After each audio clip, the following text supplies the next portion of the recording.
అయిందా అమ్మ ధనుష్? అన్నం పెట్టేదా? ఏం కూర? పప్పు ఆలూ ఫ్రై.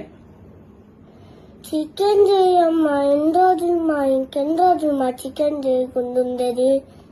చికెన్ కావాలా? కోళ్ళు చచ్చిపోతున్నాయి అంట అక్కడ డిసీజెస్ వచ్చి.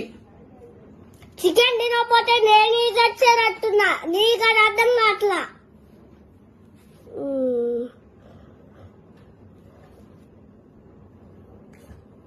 నువ్వు పో అమ్మా. నువ్వు వెళ్ళి తినిపో పప్పు.